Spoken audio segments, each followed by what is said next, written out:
Chapter 82. The snake crusher is crushed for us. Mark 15. Jesus knew he was going to die, and that it was going to be no ordinary death. We call the day he died Good Friday. And it was good, very good, amazingly good. We would say it was unbelievably good, except that it happened, and we should believe it.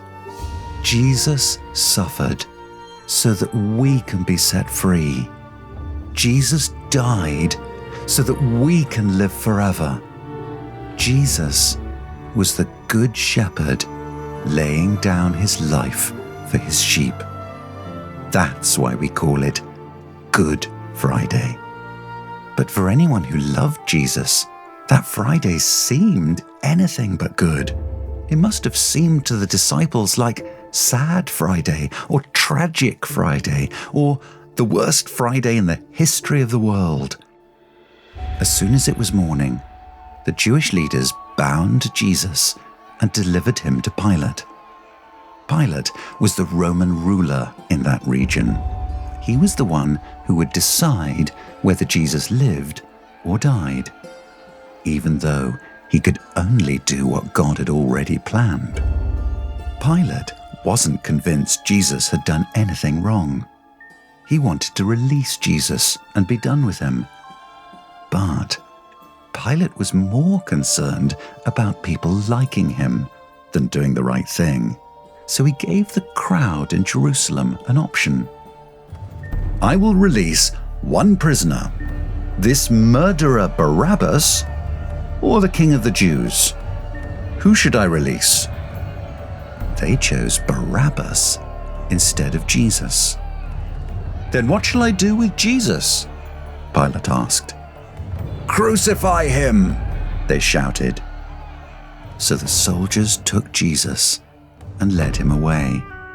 They clothed him in a purple robe and gave him a crown of thorns.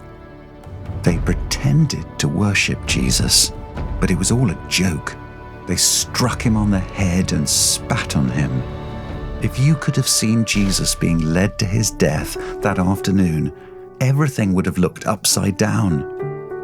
Here was the maker of all things, too weak to carry his cross. Here was the loving King, killed between two thieves. Here was God's beloved Son, mocked and mistreated by anyone and everyone. But there he was, Jesus, the Christ, hanging from a cross. The sky went black because it was a day of judgment, and Jesus cried out to heaven for help. But this was a time to feel the curse of the law, not the smile of God. Jesus had become sin for us. He breathed his last, and the curtain of the temple was torn in two. The disciples were scared and confused. The world was dark and sad. Everything seemed wrong. But one Roman soldier at the foot of the cross got it right. Truly, he said, this man was the Son of God. And if Jesus was the Son of God, maybe that last breath was not the last word from Jesus.